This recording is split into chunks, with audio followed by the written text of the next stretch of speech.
Thank you so much for checking out Learn Linux TV, your source for Linux-related fun and learning.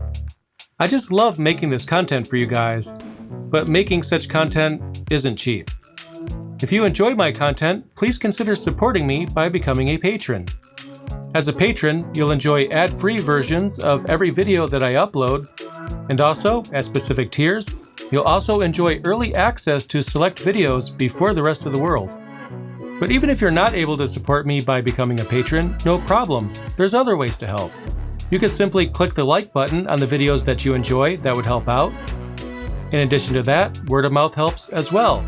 So if you are enjoying my content, please help spread the learning by telling your friends and coworkers about the channel. If you're looking for something to read, well, you're in luck. I write books. And you can check out my latest books at learnlinux.tv/books.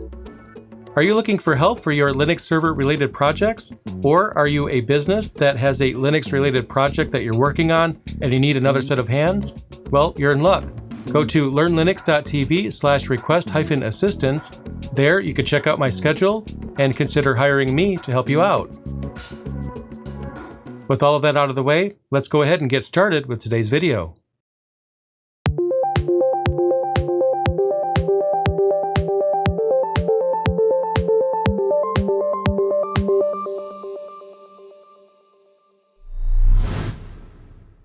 Hello and welcome to my Proxmox series. You guys have been asking for this for quite a while now. I mean, I did do a Proxmox series in the past, but that was a short series. You guys were asking for something a little bit more in-depth, and I'm happy to announce that's exactly what you're getting in this course. And in this course, I'm going to teach you guys everything you need to know to get your very own Proxmox server up and running. But not to be outdone, I'm also going to teach you how to maintain it, update it, and even create your very own cluster. It's going to be a lot of fun. In this episode, it's all about getting started, what you need to get started, what you can expect out of this course, and so on. So, who is this course for exactly? Well, this course is for those of you that have never used Proxmox before, or perhaps you have, and you want to explore the finer details such as clustering, which is one of the topics we'll be getting into later on in this course. If nothing else, if you're like me and you love Proxmox, I think you're going to love this series because again, I'm going to teach you everything you need to know to maintain your very own Proxmox server and possibly even a cluster. Now, what I'm going to do at this point is give you guys some additional information as far as what you can expect out of this course. So, like I mentioned in the intro, this is an introduction to my course on Proxmox. We're going to be getting started with Proxmox in this series. And for this presentation, I'm going to make it as short as possible because I know presentations are boring, but there's definitely some information that I want to make sure you guys have at your disposal before you get started. Now, first of all, it's important to understand what Proxmox actually is. I'm sure most of you guys probably already know what it is because, well, I mean, if you're looking for a tutorial series on it, then chances are you've already at least Googled it and you know what the goal is that Proxmox is trying to achieve. But at its core, it's a virtualization platform. Its competitors include things like XCP-ng, VMware, a number of others, and there's nothing wrong with those other solutions. Those other solutions are pretty cool in and of themselves. Proxmox is also cool. But, you know, that's what it is. It's a virtualization platform. It allows you to run virtual machines. But not just virtual machines. I mean, yeah, that is the main point here. You use Proxmox because you want to run virtual machines. But one of the things that I really like about Proxmox is that it also lets you run containers as well. And when you create a new resource with Proxmox, you as the administrator, you get to choose whether or not that resource is a virtual machine or if it's a container. It leaves it completely up to you to decide what the best route is for the applications that you want to run. It also has an integrated web UI or a web console. Now that might seem like a no-brainer, but you'd be surprised. There's actually virtualization platforms out there that don't integrate the web UI. You have to integrate that yourself. And that might sound like a downside, but honestly, if you weigh the pros and cons, you might prefer to have that separate, or if you're like me, you prefer to have it integrated with the current solution, so you install one thing and everything you need comes along for the ride. That's one of the things I like about Proxmox. You install it, and you have everything you need right then and there.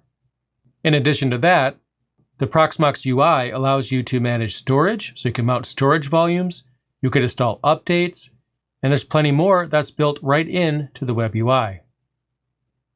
Now let's talk a little bit about this particular course, how I decided to structure it, and where we go from here. In this course, there's going to be 16 classes in total. And right now, this is the first class. You are here. So I don't need to explain what we're doing in class 1 because we're already doing it. In the second class, what I'm going to do is walk you through the installation process. What I'll do is show you how to install Proxmox, so by the end of the second class, if you're following along with me, you will have your very own Proxmox server set up and ready to go. In the third class, what I'll do is show you the web console. It's going to be more of a general overview in that video, because we'll be exploring the individual concepts in more detail as we go along, so I don't go into too much detail in class 3 about any one thing, but I do give you a high-level overview of the web console, so that way you know how to navigate it. Now, class number 4 is more lecture-based. We're not going to be working on anything in particular in that class, we're just going to have a discussion. The number one question that comes up with Proxmox is, should you use containers or virtual machines? We're going to talk about that.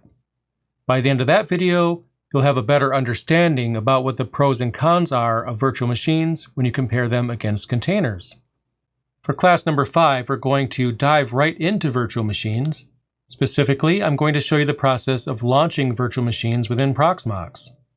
Class number 6 is all about creating virtual machine templates. I mean, you could actually just set up virtual machines manually every time, which means you have to install the operating system every time. But honestly, I don't really think there's any value in doing all of that work over and over and over again when you could just set up a template to essentially automate a lot of that. If nothing else, templates make the process easier. Continuing, class number 7, we're going to take a break from virtual machines and we're going to dive into containers. So I'll show you the process of launching containers in that class. Class number 8 is all about creating container templates. Just like we can with virtual machines, we can set up templates for containers as well.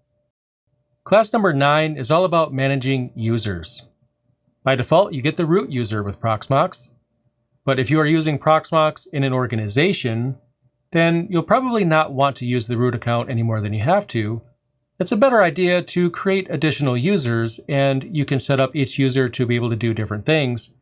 And that's because Proxmox leaves you in complete control of how you set up everything, including users. So by the end of class 9, you'll understand how to manage users.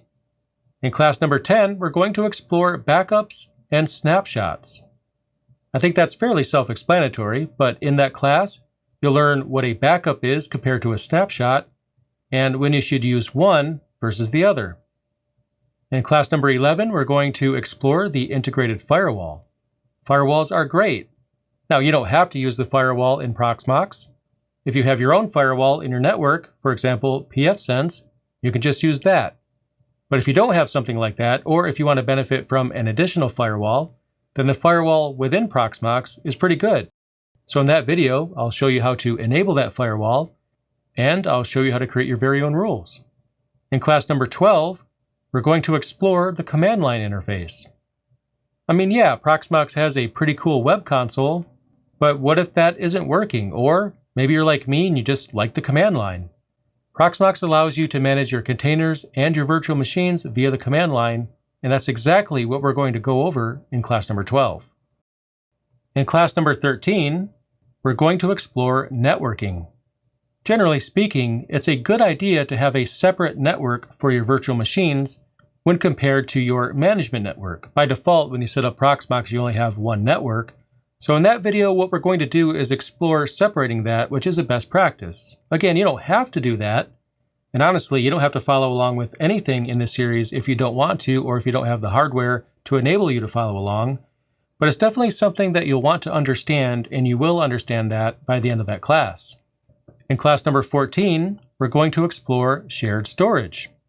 I'll show you how to mount additional storage, basically NFS shares, into Proxmox, which increases its functionality. Class number 15 is all about clustering.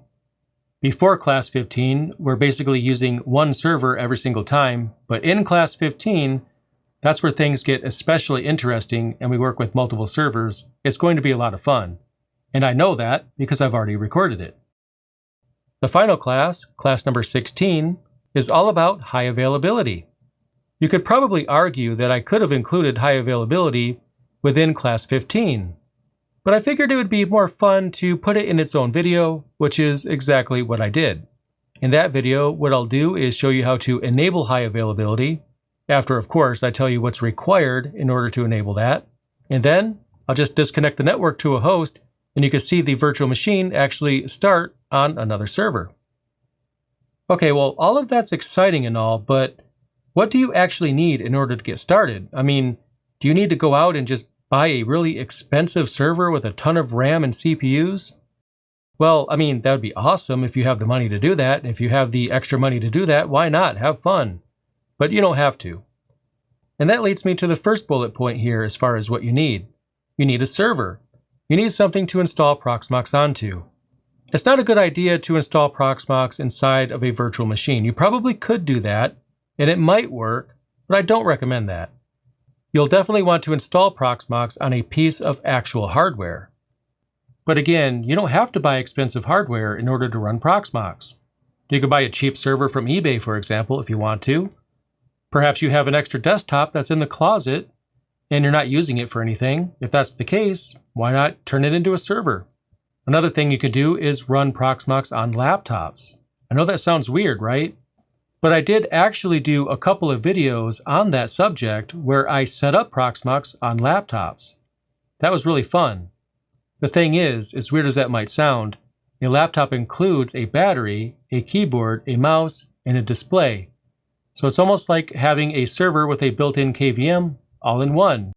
So for those of you that are running Proxmox in a Homelab, that might be something that you want to consider doing. Some people within my audience, they've set up Proxmox on Intel NUCs. That's totally fine. I mean, some of these computers might be a bit resource starved, but as long as you could run at least one virtual machine, then that's probably enough to get started with this course. Another thing that you'll need for sure is virtualization support in your CPU. Now, this is something that pretty much most computers have nowadays. Definitely check the spec sheet for your computer to find out if it does support virtualization, because that is required. Now, what I've found is that quite often, most CPUs will in fact support virtualization, but in the BIOS, it'll be disabled by default. There's a very good chance that when you go to install Proxmox, that it's going to complain that you don't actually have support for virtualization, even when you do. If you see that message, just go into the BIOS settings for your device and make sure that virtualization is enabled. If you don't actually have an option for virtualization, then unfortunately, you won't be able to run Proxmox on that particular device. But that's rare. I think most of you will have no problem installing Proxmox because it doesn't really require all that much to get off the ground. Now, in addition, you do need a 64-bit CPU, so if you have an older machine that's 32-bit only, then you'll probably not be able to run this. I don't know why this is, but there's a lot of people out there in the Linux community that are under the false impression that their CPU does not support 64-bit. Keep in mind, we actually had 64-bit support in CPUs since around 2004 or so, so chances are you probably do have 64-bit support. You also need 1 GB of RAM minimum. And I do mean minimum. If your device has 1 gig of RAM, that's pretty much enough to run Proxmox, and that's it. I mean, it's pretty much useless. So when the documentation for Proxmox suggests a minimum of 1 gig, they are literally referring to the absolute minimum.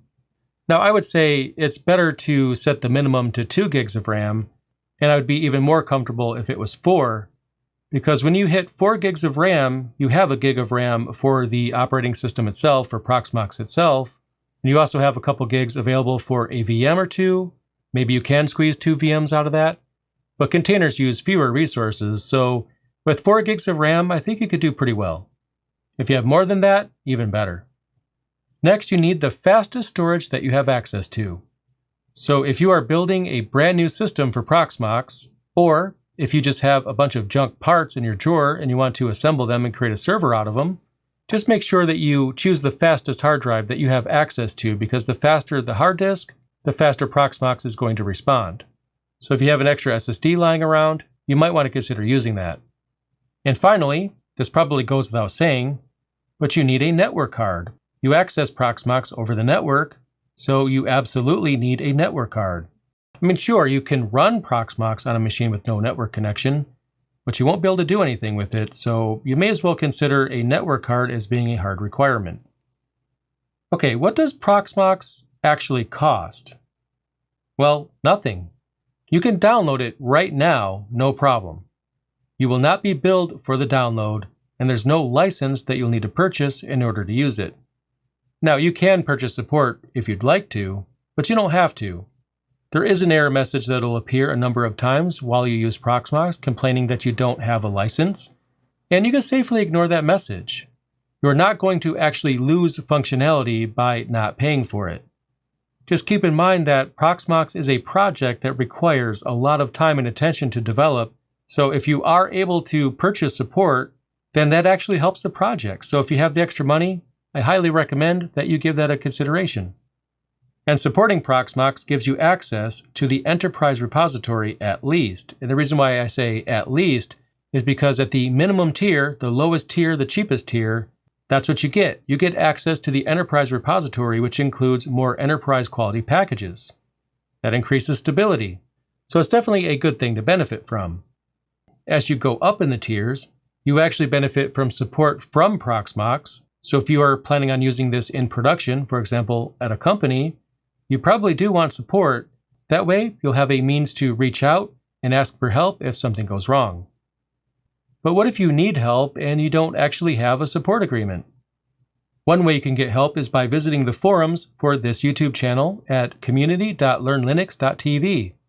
If you do decide to post there, just make sure you give us as much information about your problem as you can.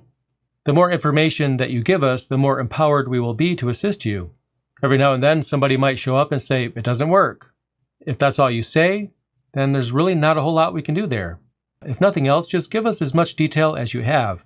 Let us know what the desired effect actually is, what you want to achieve, what's going wrong, maybe an error message, tell us what's failing. Then also let us know what you've tried to do in order to fix the problem. We'll do our best to help. Another thing you could do is visit the Proxmox Wiki. There you'll find documentation from Proxmox themselves, and they actually have quite a bit of documentation, so you'll definitely want to check them out. Proxmox also has its own community at forum.proxmox.com. It's very possible that you might go to my forums, and maybe we unfortunately don't know the answer to your question. If you go to the official community for Proxmox, it's possible that you might find your answers there. But this course is going to be a ton of fun. You're going to love it. In fact, as a sneak preview, this is the actual cluster right here that we'll be building in this course. And the reason why I'm able to show you guys this is because I actually come from the future. I come from the future where every episode in the series has already been uploaded, and this is the final product right here. Okay, to be honest, I don't actually film all the videos in the same order that you see them in, so this introduction video is actually the final video that I'm recording. All the other episodes have already been recorded and are being edited right now. But yeah, this is actually the cluster that we'll be building as it will be by the end of video number 16. I have 3 nodes right here, PVE1, PVE2, and PVE3. And throughout the video, we'll be building this cluster right here, what you see on your screen right now. Now the thing is, you don't really need 3 hosts. If you have 3 servers lying around, that's great. You could definitely use them. But you only really need 1. It's not until somewhere around class 14 or 15 that you'll start to need additional hardware. And by then, you can just watch the videos and learn. You don't have to follow along. But if you're able to follow along, I definitely welcome you to do so. So at this point, I hope you guys have a better understanding as far as what you can expect out of this particular course. And I hope you'll join me for the next episode, because in that episode, I'll be walking you through the process of setting up your very own Proxmox server that'll serve as the basis for the remainder of the series. I'll see you there.